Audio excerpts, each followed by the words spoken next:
All good? Happy days!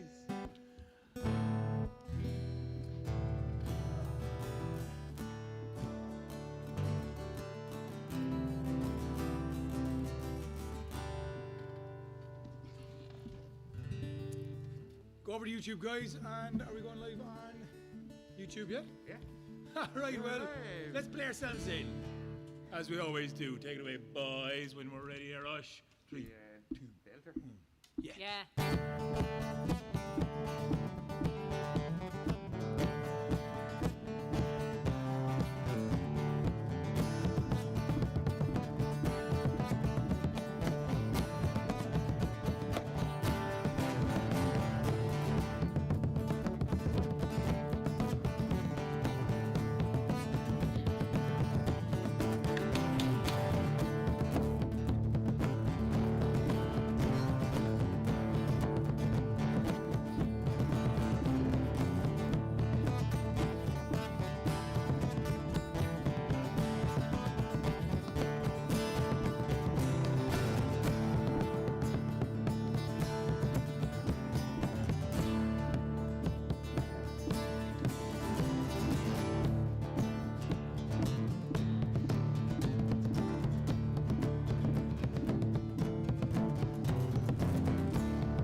How are ye? Div! Salam alaikum. Alaikum salam. Bonjour. Buongiorno. Ciao. Hola. Cześć. Fucking bonjour. Did we say that already? Do we have that already? Lads. Oi! Oi is fucking oi. Oi. That's Portuguese. The international. Yeah, sure. Cool. How's it going, lads? Thank you for tuning in. Hello, if you're watching on Instagram, you might want to skate on over to YouTube because there's more camera angles. We are coming at you from Sandyford Studios, which is this beautiful space that has been set up, as you can see, with the tech, with the distance, with the knowledge, and with the safety, so that we can do a live show. An actual real live show. We haven't done an actual real live show in so long. It's fucking mental, lads. It's so mad. We haven't done a live show together in so long. We've been doing podcasts and we've been recording stuff, and I've been talking to comedians, musicians, performers of all sorts all year, and we haven't had a chance to do a live gig. No one has. There's been a couple of live streams, which is great, but we as a band and as a group haven't managed to do this. And you know what? I hope the Garda that pulled me over earlier today is watching. Garda Sean, I think was his name. I made that up. I didn't know. Hi, you Garda Sean, I made you up. But he stopped me, he asked me where I was going. I was telling him it was live stream, it was important. I'd bring stories to the people of Ireland and beyond. Because, you know, it's a global network now. And he said, cool, I'm going to tune in and watch it while I'm driving home. I was like, that has to be legal, Gart. That's definitely safety first, Garth. Jesus, don't be watching Savage. I love it. Right? Listen, this is brilliant. I hope you're all tuning in from your cars and your houses and wherever you are. It's great. Couches rather than cars. If you're driving though, maybe pull over or like turn the phone upside down so you can hear. You can't see. You know, you won't get distracted. Do the driving and the texting. None of that. Watching. Be very bad. We also want to give a massive thank you to the Harbour Bar, our home away from home, where we have been in exile from me for a very long time now. We miss you dearly, but they sent us a rake of food and drink, because they just have always been the most fabulously generous hosts to us, their storytellers, in any band who they've ever had there. Absolutely. Which is why they're such a legendary venue. And we can't wait to get back there in the near future. Oh, we can't wait. But for now, the lads at Sandyford Studios have this beautiful setup. They all are technical wizards who also miss live gigs massively and have set this whole space up. So they were the things that we were supposed to say, right? That was basically the thing we were going to say. It's Easter, and, you know, there's lots of times to be telling stories. Culturally, we've come together over Easter weekend and told stories about a resurrection, and that's gone on for a long time, and that's fair enough, that's cool. We've also told stories about eggs and rabbits, and which one came first, and chocolate in between, and we all know how that goes. Yes. And we've also are at a time that is the end of a long fast. That made perfect sense to me, Aaron. I don't know about anybody at home, but I followed you perfectly. This is also an end of a period of fasting. Fasting and self-deprivation. When you face plant into a pile of chocolate eggs. At least that's how I started my day. I assume everyone else did the same thing. And we're going to tell you a story That's also a little bit about rebirth now that I think of it. Apparently, And a little bit about renewal. apparently, everybody in Ireland has bought an average 7 eggs each. Go on, 7 lads. chocolate eggs each. Listen, we're a year into this fucking lockdown. Everybody needs their coping mechanisms. Giant I don't chocolate eggs. trust anybody who's still thin at the end of this, for fuck's sake. Yeah. What were you doing? What were you doing? What were you burying in the garden? I don't know. Running? From what? Yeah. Fair play to you, lads. Fair play to you. We're going to get through this. We're going to get through this together. And better than that, we're going to tell you a story this Easter Sunday. And it is from the depths of the old Irish stories. And it is all about Quilter. And, well, I'm not the one who will start it. My sister, Sorika, will. This story starts with an old man. He was old and he was alone and he was wandering the roads of Ireland. And if you ask this old man his name, he didn't quite remember. He didn't quite remember much, except that there was something that was important.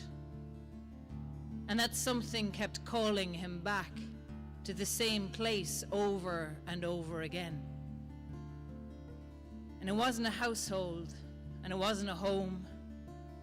In fact, he avoided the towns and the cities. He tended to avoid most people. It was a bare hillside out in the west of Ireland at a place called Cruachan. And he would go there and he would walk the hillside and he'd, almost as if he was inspecting it, to make sure it was still there, still undisturbed. And then he'd turn and he'd leave and he'd wander some more. But he'd be drawn back and back again like a salmon swimming upstream. This place of importance. But he could never quite catch why he needed to be there, why it was so important to him. And one day, as he was walking these roads, he looked up and there was a young woman walking beside him. He hadn't seen her coming, although you could see for miles around. He was on a bare enough stretch, heading back towards the hill of Cruachan. She was light of foot. And when he looked at her, he could see that she was more beautiful than any mortal woman had any right to be. And she said, "Do you mind if I walk with you a little while?" No, go way out of that. Leave me walking these hillsides all alone. I've been doing it long enough, and I'll not need the company for now. But she didn't leave. She kept walking beside him.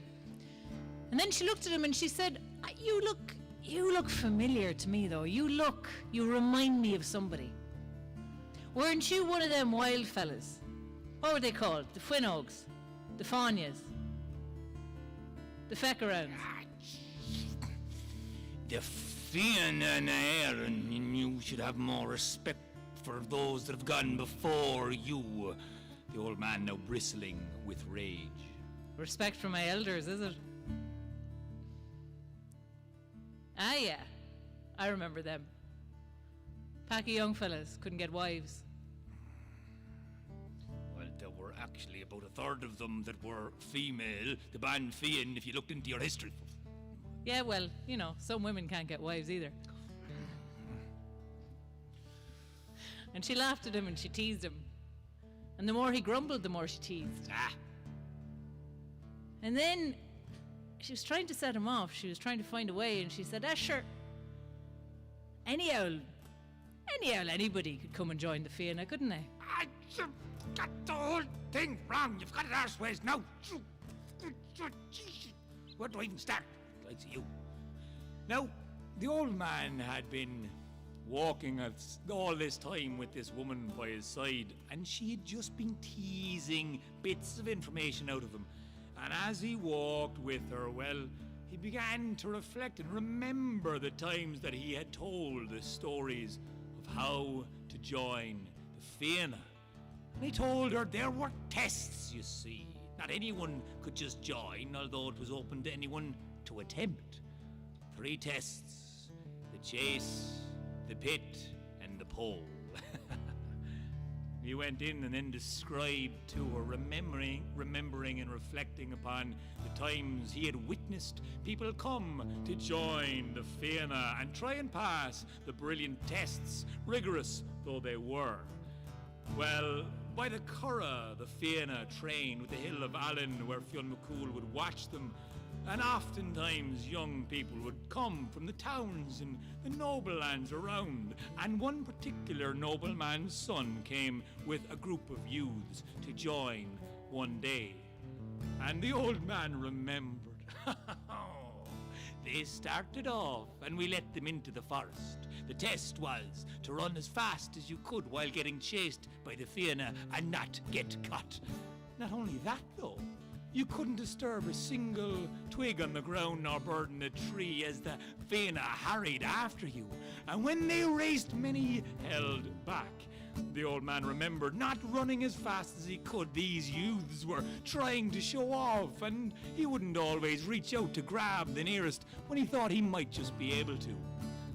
His good friend, Oscar, the shining one of the Fianna, the man of many feats, Oisin's son. Well, he had no idea what holding back could even mean as he barreled through 6 men, taking them out straight away with a hefty shoulder that tumbled down through the rocks, and that was them out of that test.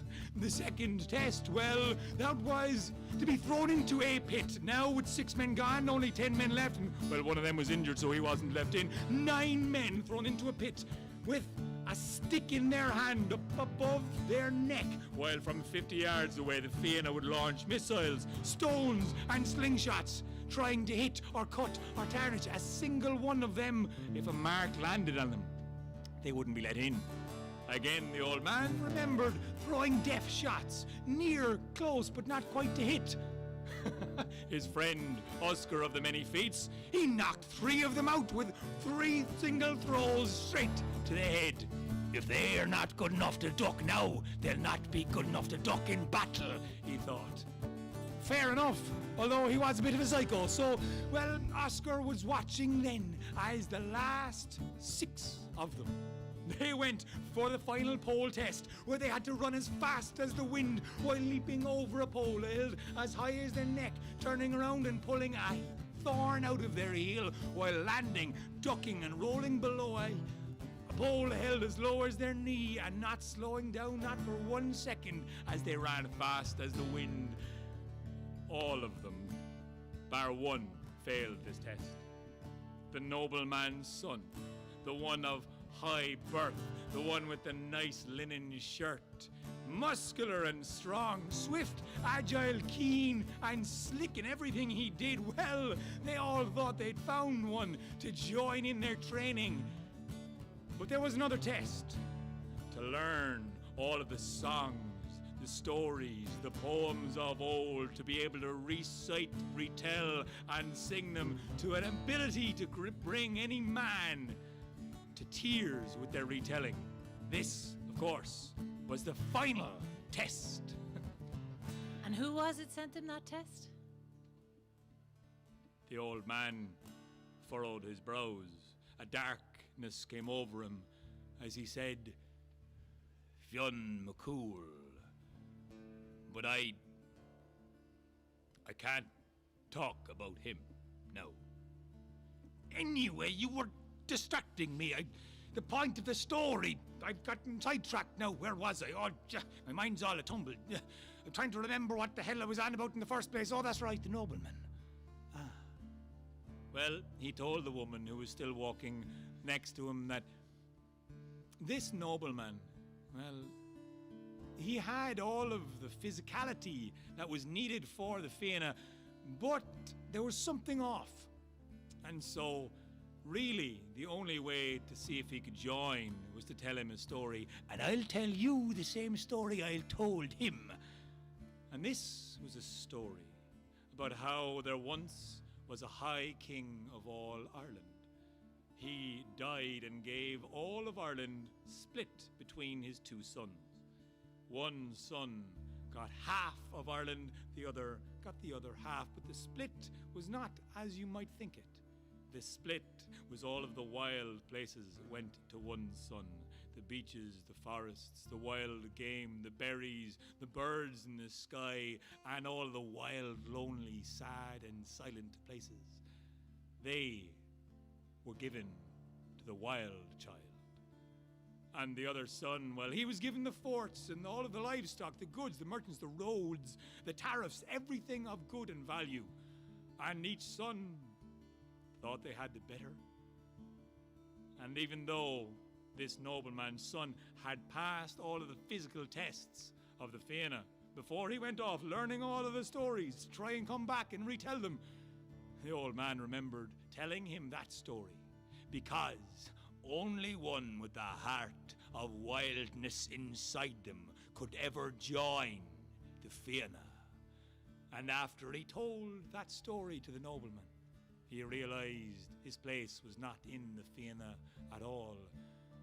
And it was time for him to leave the wild places to the wild Fianna Naherin. And who are you, she said, to tell him that story?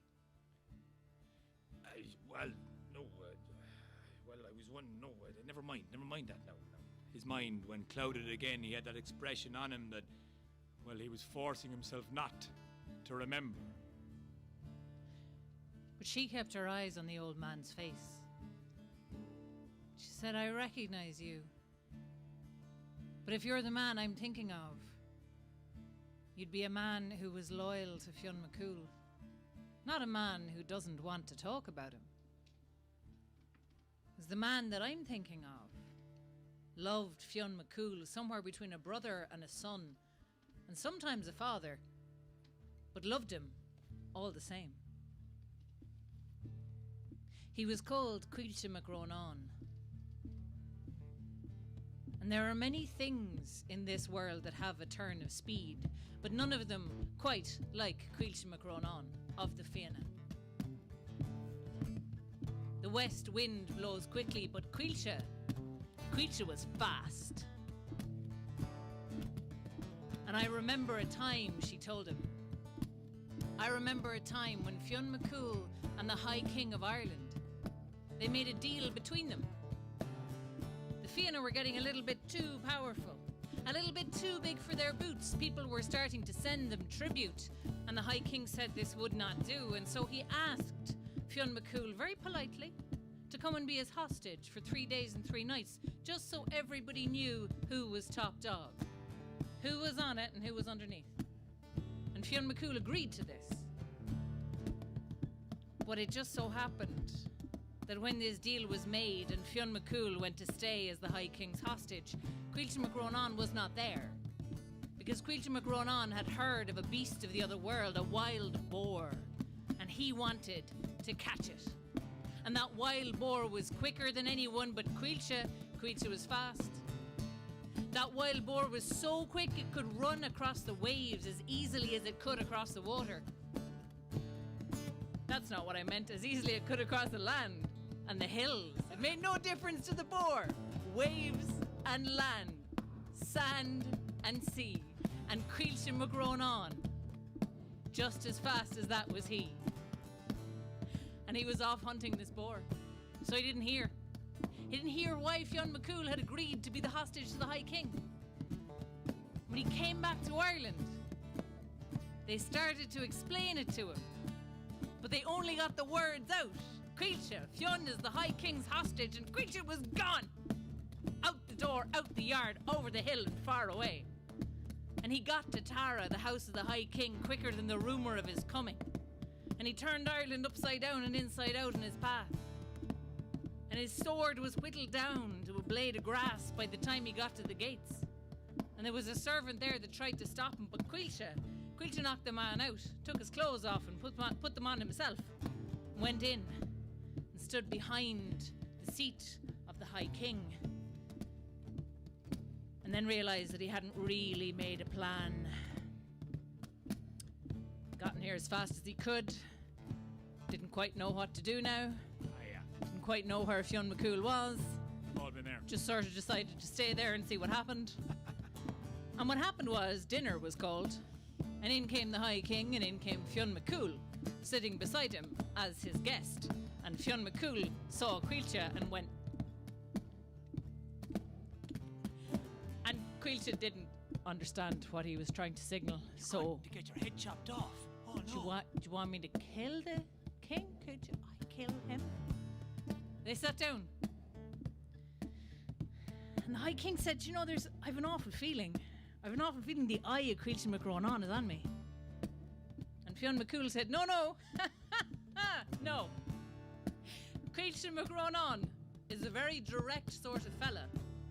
If he was here, he'd come in the front door and he'd announce himself, and he wouldn't stand at the back of the hall like a weirdo in a costume being weird. Because that's not how we do things in the Fianna.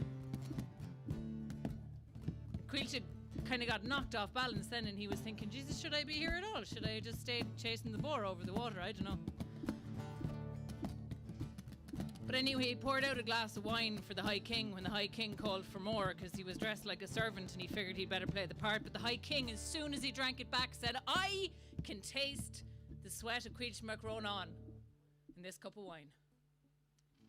Was there any way that he would have known what it tasted like? Caoilte was a pungent man, and he'd been running for days. Did he remember? And I'm sure that that's another story for another day. Right, yeah, it's just weird that he knows. It's weird that he knows what that tastes like. But anyway, we're moving on. Okay. Now, the High King looked at Quilter, and Quilter looked at the High King, and the High King thought, oh my God, I'm going to have to come up with something, because the 3 days and the 3 nights are not up yet, and I need Fionn McCool to stay here to show everybody that I'm on top and he's underneath. Everybody has to know exactly how all of my relationships with men go. And he said to Caoilte Mac Ronán, I will release Fionn McCool if you bring me 2 of every single bird and animal in Ireland. Caoilte Mac Ronán said, no bother. I will be right back. Hold that thought. And he was out the door and out the yard and around the gap. And there were blackbirds to be caught from Glenasmole, and there were swans to be caught from Moyalla, and there were curlews, and there were herons, and there were all the birds of the air. And when he'd them netted, all of them started to try and fly away, and he'd have to leap and catch them and bring them back. But it was quicker just to do that than try and tie them and bind them. And anyway, they were too wild for that. He didn't want to hurt them. And so he ran off. And he gathered the badgers, and he gathered the foxes, and he gathered the hares, and he gathered then 2 of every kind of livestock, the cattle and the sheep and the pigs. And when he had 2 of every single kind of animal gathered together, well, they were in a great big crowd, in a great big rabble. He'd to run around them and around them and around them, herding them little by little towards Tara. And he got there at sunset on the 2nd day of Fionn McCool being the hostage of the High King. And the High King thought to himself, he's early. Okay, I'm not coming out to see them because it's bedtime. So let them go into the house, the feasting hall that's under construction outside. The one with 7 doors and 7 windows, but we haven't put any of the doors or the windows in yet, so they're just empty frames. And I'll come and see them in the morning, if they're still there. And Quilter drove 2 of every kind of animal and bird into the one house. A house with 7 windows and 7 doors. And none of those animals wanted to be there. And so every single one of them tried to escape. And Quilter had to spend the entire night running from door to window and window to door, putting them back in. And if one ran away, Quilter had to run after it and bring it back, and then catch the other ones that had run away and bring them back as well. And every single one of them driven in, and every single one of them run around and ran around. And Quilter was beginning to flag when the sun came up and the High King came out to his battlements. And he looked out and he thought to himself, geez, there's not many High Kings now have 2 of every kind of animal. That was a better idea than I thought it was last night when I came up with it on the spot. And so he released Fionn McCool. And just as he was thinking to himself how he'd arrange his brand new menagerie, Quilter stopped running and he collapsed in a little bit of a heap. And as soon as Caoilte Mac Ronán stopped herding the animals of Ireland together, every single one of that rabble dispersed. And they were gone. And the woman then looked at the old man with her ageless eyes. And she said, I remember you. I remember you when you were young. I remember you when you were fast.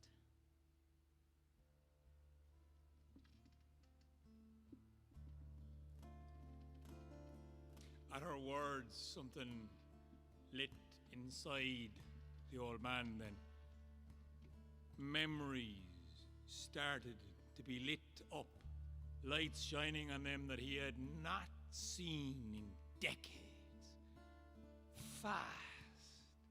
He had been moving so slowly for so long now that he had forgotten what it felt like to move fast, to think fast, to hear that story simply told.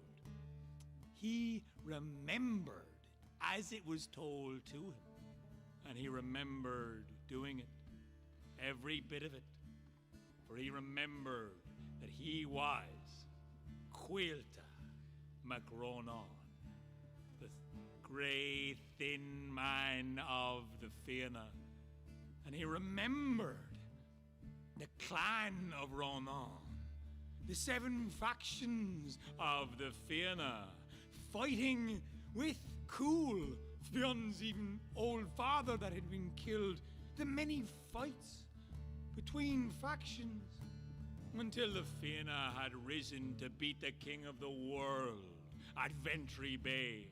They had defeated the king of Lachlan and his son, the Quicken Tree, and so many battles. Quilter had taken the Crew Cruscarach, the hard-hitting one, his deadly sword that ran a trail of blazing light around the battlefield, that he ran and could take on 80 men at one time in any one given battle.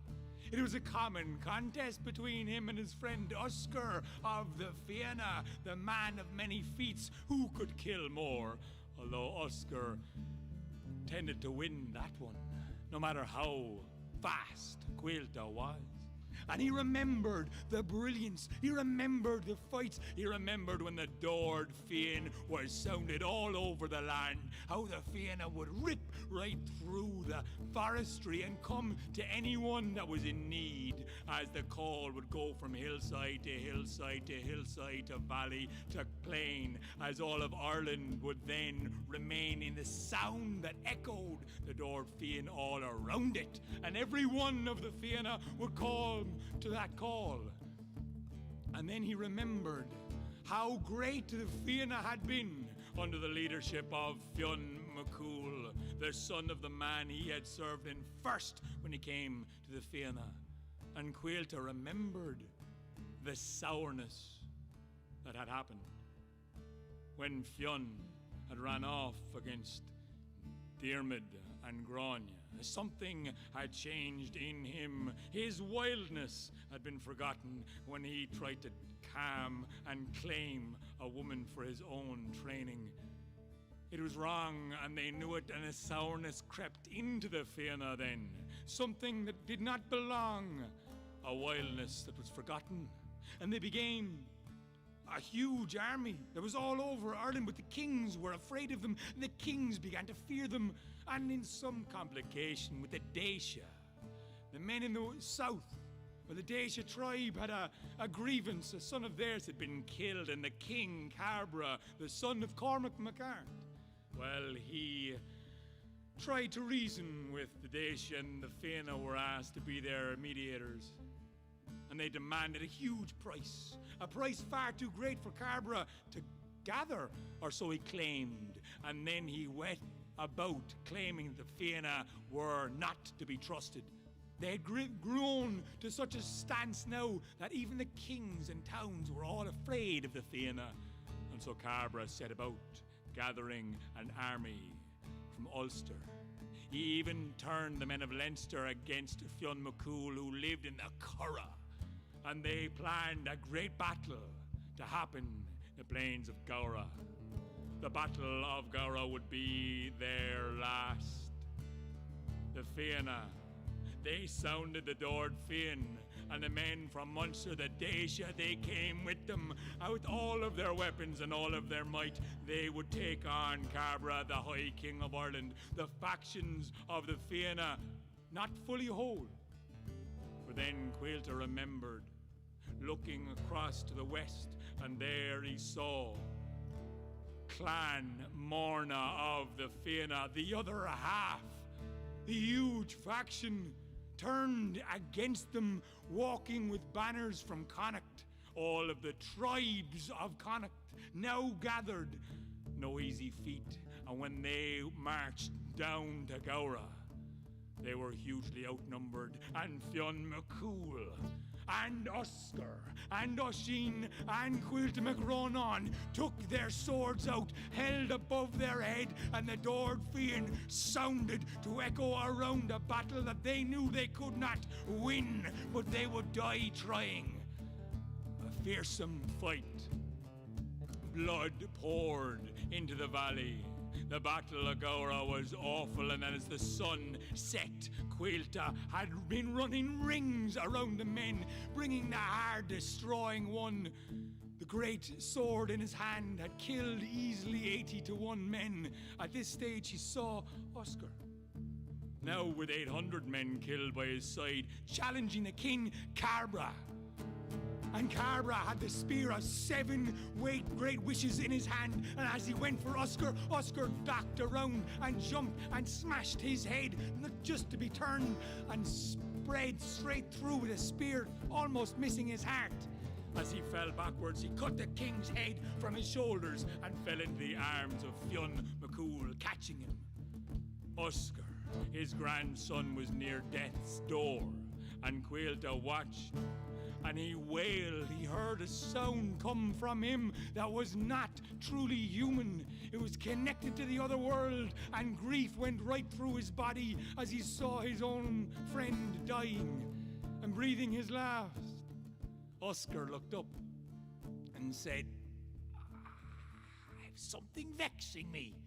'Tis the wailing and the crying of old fighting men. Go way out of that and don't be annoying me." And he died with a smile on his lips. And Fionn McCool lay the body of his grandson on the ground and looked across the plain of Gaura to see devastation brought to the Fianna.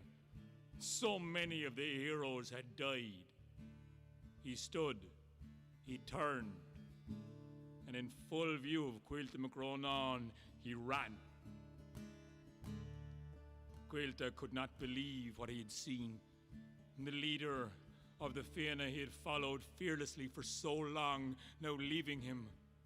He stumbled away from Gaura that day, and he followed his feet, which was the only way he knew how to do. And as he wandered, his grey head grew greyer still. And he forgot about Gaura, he forgot about the Fianna, he forgot about Fionn. And he kept walking the hills of Ireland, coming back to Cruachan on occasion to check a mound there. But after a time, he forgot even the reason why he was checking that gateway to the other world. He forgot his place in the wildness. He forgot he was fast. He forgot he was Caoilte Mac Ronán. And then he turned and he looked at the woman, and he noticed her shining pale skin as if for the first time, shining emerald eyes, and he said, "I've met you before too. I'm almost sure you broke my heart, didn't you?"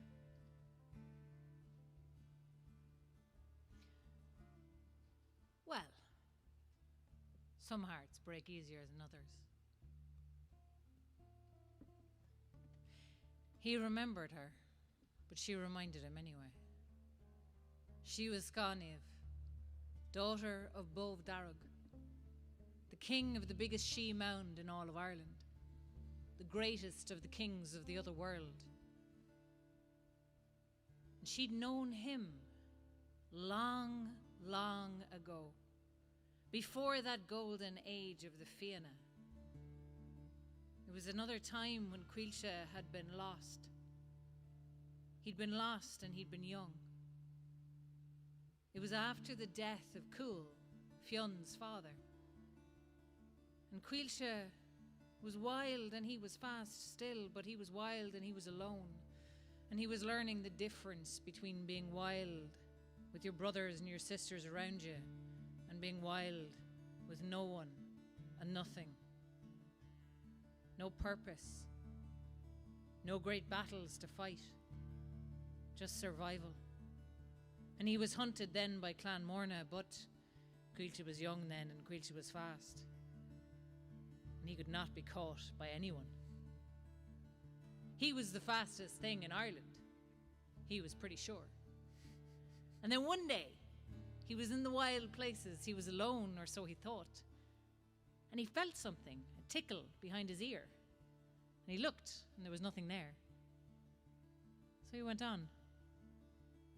And then he felt a flick, as if someone had flicked him in the ear. And there was no one there. But there was a laugh hanging in the air. And he started to watch then and be wary. It was a woman's laugh. And then he saw her darting in and out among the trees, lithe and light and as swift as he. And he started to chase her then. And she looked back at him, leaving those laughs lingering in the air for him to catch. And he didn't quite run as fast as he could, because this chase was very sweet indeed, watching her form slip between the trees, watching the litheness of her, watching the beauty of her shape. And when he caught her at last, he just left a little brush of his fingers on her shoulder, and then he darted away from her, leaving a laugh lingering in the air for her to follow after. And she chased him, and he chased her through the sunlit woods of the spring, the two of them chasing each other and not quite catching, until at last the sweetness of the chase had been prolonged for long enough, and they tumbled together. And sweet was the chasing, but sweeter still was the catching and the holding on. And they spent some time together in the sunlit woods. Young Caoilte Mac Ronán and Scaníomh, daughter of Bov Darug, ageless one of the Tua de Danann. And then one day Quilter turned to her and he asked her if she would marry him. And she looked at him then with her ageless eyes, the eyes of one who was far older than the youth of her frame would suggest. And she said, "If I'm to marry a mortal man, there's two things that he'll have to be. He'll have to be in possession of the biggest bride price that has ever been given for any woman in all of Ireland. And he'll have to be a hero, a great hero, so great that his name stays on the lips of storytellers for 1,000 years and more. And Caoilte Mac Ronán, you have potential. But let's face it, the greatest story you've been part of is the wooing of Scaníomh, daughter of Bov Darug, and that's not quite enough for me yet. So I tell you what, you go and live your life. You go and do your great deeds. And keep an eye on that bride price. And maybe someday, I'll be back for you." And she left him then. Heartbroken, maybe. She left him with just a little bit of hope. Now, they'd been watched, this odd pair. An old man and a beautiful young woman walking along the roads around Croagh. And a fella called and said, Hey, is it that you're getting on with that one so well, and you old and grey and cold enough to be their grandfather? I heard her talking about loving you. This is wrong. this is queer wrong, so it is. He was from somewhere He else. was from far away. Far away. By up there. Crookhon. Yeah, I mean, he had just come down. He was travelling. He was visiting friends. Get on with it. Anyway, Quilter, I turned to the man who was observing them and he said, there now you see, don't you know? She is one of the ever-living ones. I'm one of the sons of Mill, to be sure, but she is one of the two a day. And I looked at her then, and she said, I need to see that bride price. oh yeah, hang on a second. And he went digging up a mound that had not been dug for centuries. And he went digging and found gold there hidden by one of the heroes of the Fianna, Caoilte Mac Ronán. And only sweeter still was it to think of his betrayal, to now be stealing it back from the man who had died long ago, to be giving the bride price to Bove, Darrag's daughter. And as he offered it up to her, giving the bride price fit to buy half of Ireland, he asked, is that enough? And she said, that's enough for me, but now I have to know you're the man that you were. And so you can catch me again, if you still can. With that, she ran fast across the hills, and she did not slow down for a breath nor a beat as she ran across the sea. And my Mel there, the path of honey led her to the other world.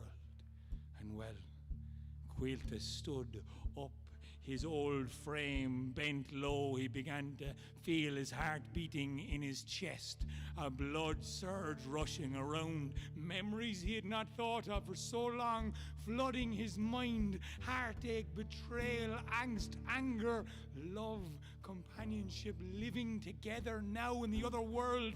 And suddenly he began to move.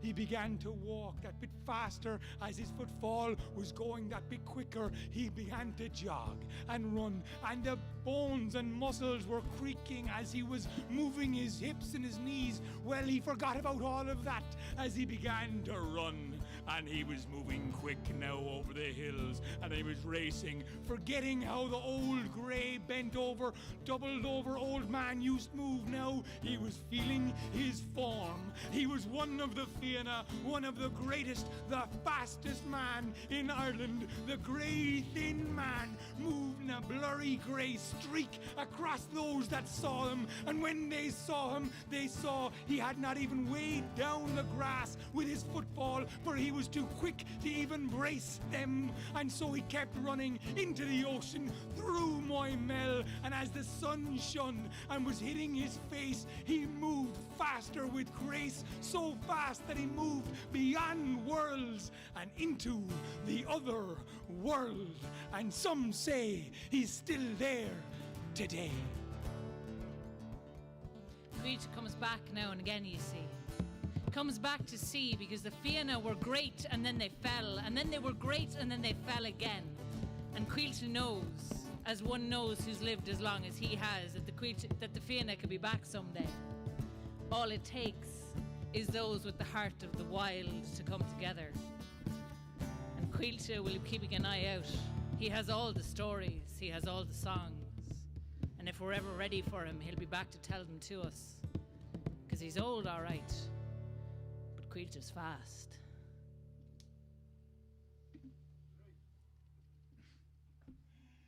Gaurav Mila Mahagwiv.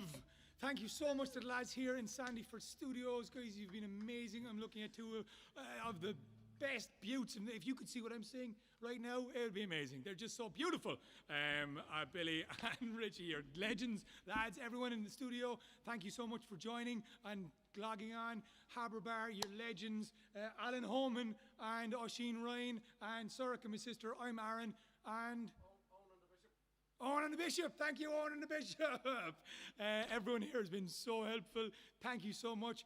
Happy Easter. Happy well, you know, everything else in between. And we'll see you next time, lads. Hope you enjoyed this live gig from Candlelit Tales. Like and subscribe to the channel below if you haven't done already. And if you're watching on Instagram, go on over there to our YouTube page. Watch this unreal thing back. And have a great one. Thank you.